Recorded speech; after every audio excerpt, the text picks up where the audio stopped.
Bonjour Antoine Détourné, bienvenue. Vous êtes donc le délégué général de SS France. On va commencer peut-être par définir les missions de cet organisme qui a été créé par la loi sur l'économie sociale et solidaire de juillet 2014. C'est quoi votre rôle ? Alors, ESS France, c'est une organisation qui fédère les réseaux d'entreprises de l'économie sociale et solidaire, reconnus par la loi de 2014, mais qui a une existence un petit peu plus ancienne. Notre mission principale, c'est de porter la voix de référence de l'économie sociale et solidaire. Économie sociale et solidaire, selon le périmètre de cette loi, donc ce sont des entreprises qui ont fait le choix d'emblée d'essayer d'accorder leur finalité sociale, écologique, avec leur fonctionnement, une personne égale une voix, une lucrativité limitée, avec leur statut. Et donc ce sont ces entreprises que nous représentons au quotidien. Mais ça représente quel poids économique, quel poids social ? Un poids souvent sous-estimé. Si on compte le poids en emploi, c'est à peu près un emploi privé sur 7. Donc l'économie sociale et solidaire est souvent tout autour de nous, parmi nous dans notre quotidien, sans qu'on le sache vraiment. Ce sont plusieurs centaines de milliers d'entreprises. Moi, j'ai tendance à pas trop la valoriser selon sa contribution au produit intérieur brut, parce que ce n'est pas forcément une bonne façon de mesurer, je pense qu'on le verra, son apport à la société et à l'activité économique. Alors j'avais trouvé ces chiffres, 221 000 structures, 2 300 000 salariés, 22 millions de bénévoles. Et donc vous lancez, l'actualité c'est ça, vous lancez en partenariat avec l'ADEME et avec l'Agence nationale de la cohésion des territoires, vous lancez une plateforme des acteurs de l'économie sociale et solidaire. Une plateforme, ça veut dire quoi ? C'est une sorte de carte, c'est quoi cette plateforme ? C'est bien ça. Alors cette carte, elle est dédiée aux acteurs, aux entreprises de l'économie sociale et solidaire qui agissent dans le champ de l'économie circulaire. Pourquoi on lance cette carte ? Parce que d'une part, ça répond à un besoin de proximité. On a énormément d'acteurs, on a énormément de gens qui communiquent. On a souvent eu des entreprises de l'économie sociale et solidaire qui étaient pionnières dans le domaine. Et puis on a un petit peu oublié ce rôle-là. Aujourd'hui, on a de plus en plus de citoyens, d'entreprises, de collectivités qui se disent mais où puis-je trouver des acteurs en proximité et qu'est-ce qu'ils font ?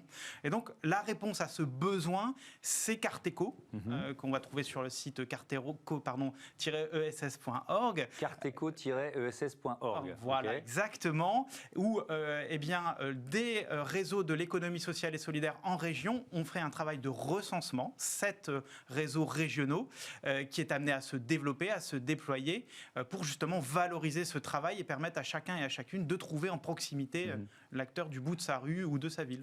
Comment ça marche concrètement ? C'est une carte interactive ? C'est tout à fait interactif. Donc, il y a eu un travail de recensement préalable. On a quand même aujourd'hui, pour vous dire, comme c'est tout sauf négligeable, plus de 1500 entreprises. Et encore, on ne couvre pas encore entièrement tout le territoire de la France métropolitaine. C'est 7 régions test. Voilà, dont une partie de l'outre-mer aussi qui reste à couvrir. Donc, on a 1500 entreprises qui se sont manifestées, qui ont été recensées. Et aujourd'hui, toute entreprise de l'économie sociale et solidaire agissant dans le champ de l'économie circulaire peut se faire recenser, se manifester sur le site internet et contacter ces acteurs locaux pour être visible. Oui, donc le premier champ d'action, c'est l'économie circulaire. Donc là, on va dire la valorisation des déchets pour simplifier. Quelques chiffres, 4,9 tonnes de déchets par habitant et par an en France. Et puis, vous l'avez dit, donc 7 régions pilotes avec 1500 acteurs de l'économie circulaire qui sont mobilisés. La valorisation, ça passe par quoi ? C'est quoi, pour vous, le levier ou les leviers ? Quels sont les leviers les plus importants de cette valorisation des déchets ? Les leviers les plus importants, c'est d'emblée de considérer qu'un déchet, c'est quelque chose qui puisse être revalorisé. Et c'est souvent en ça que les acteurs de l'économie sociale et solidaire ont été en avant-garde. C'est que des choses qui étaient négligées, délaissées, qui n'étaient pas du tout dans les tendances de consommation actuelles, eh bien, eux les ont regardées autrement et se sont dit on peut encore en faire quelque chose. Cela mérite d'être retravaillé, cela mérite d'être présenté autrement et cela peut resservir. Et donc cette approche-là qui aujourd'hui se généralise dans la société, eh bien, c'est sans doute celle qui autour du déchet est la plus prometteuse. C'est donner une seconde vie aux objets, d'une certaine façon, ou aux matières. C'est créateur d'emplois ? C'est créateur de beaucoup d'emplois. À peu près 2/3 des acteurs de l'emploi dans l'économie circulaire, ce sont des entreprises de l'économie sociale et solidaire. C'est créateur d'emplois en général, c'est créateur aussi d'emplois dans tous les territoires. il n'y a pas que dans les métropoles, il y a aussi dans les petites villes, les villes moyennes, dans les territoires ruraux. Dès qu'il y a, j'ai envie de dire, dès qu'il y a un déchet, dès qu'il y a une idée et une volonté de le considérer non pas comme un déchet, mais comme une ressource pour quelqu'un d'autre, eh bien, il y a une place. Est-ce qu'il y a de nouvelles filières qui se sont créées ou qui sont en train de se créer? Oui, on peut dire ça parce que, et c'est aussi un des objectifs de Carteco, c'est de rendre visible cette filière, c'est de voir qu'on n'est pas sur le temps des initiatives un peu éparses est fini. Nous sommes sur quelque chose qui est structurant, qui fait mouvement, qui est systémique, si vous me permettez le terme, et qui est amené à se développer. Mais vous avez des exemples de filières plus ou moins récentes de l'économie circulaire? Tout à fait. Je pense tout à fait à la filière jouets, par exemple. Ouais. On est tous heureux d'offrir plein de jouets à nos enfants quand on en a les moyens. Certains en ont moins les moyens, et d'autres les jettent quand les enfants grandissent. Eh bien, la filière jouets, c'est une filière en plein développement, en pleine structuration, et vous voyez bien qu'on tient les deux bouts de l'économie sociale et solidaire. Le bout préservation de l'écologie, évitement du gaspillage, et de l'autre côté, le côté solidarité, donner accès à des populations souvent modestes, à des cadeaux pour leurs enfants. Ouais. Alors, cette plateforme Carteco, elle s'adresse à tout le monde, les citoyens qui cherchent où valoriser, où jeter leurs déchets, mais ça s'adresse aussi aux entreprises. En quoi ça peut être intéressant pour les chefs d'entreprise, les cadres qui nous écoutent, d'aller sur Carteco? Alors, les entreprises et les collectivités territoriales qui sont en recherche aussi de traitement de leurs déchets, etc. Pourquoi c'est intéressant? D'une part, parce que ça peut répondre à des problématiques d'achat. On peut, par exemple, pendant la pénurie des vélos, on pouvait trouver des vélos chez ces acteurs-là. Ce n'était pas si évident que ça.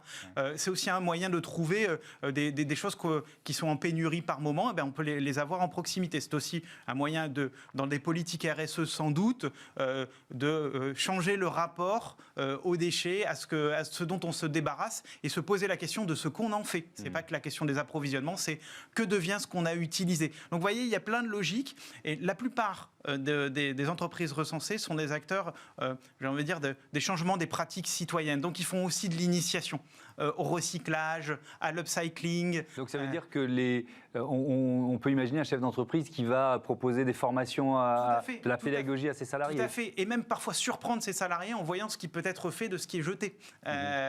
Donc on voit bien, ça peut être aussi un projet managérial de dire on va voir comment ils font eux pour s'en inspirer et pour changer nos pratiques et développer notre politique RSE. Donc Carteco vient de démarrer dans 7 régions test sur ce domaine particulier de l'économie circulaire, on va dire de la valorisation des déchets. Elle a vocation à mailler le territoire, à s'étendre à d'autres secteurs? Écoutez, on l'a lancé la semaine dernière et il y a énormément de gens qui se sont manifestés depuis en disant on veut être recensé, on veut être région également. On n'était pas région pilote, mais on veut en être. Donc c'est sa vocation à se déployer. C'est un commun numérique, c'est comme ça qu'on l'a conçu, c'est-à-dire comme quelque chose qui est appropriable par les uns et par les autres, et pas une chasse gardée de ESS France. Bien au contraire, c'est une contribution à l'intérêt général, et c'est ce que nous demandaient nos partenaires ADEME et Agence de cohésion des territoires tout particulièrement. Donc, on est sur quelque chose qui a vocation à se déployer et sans doute toucher de nouvelles filières. Merci beaucoup, merci Antoine Détourné, et bon vent à votre plateforme, bon vent à Carteco. Et si on apprenait à conduire maintenant notre voiture en mode écolo, ça vous tente? C'est tout de suite.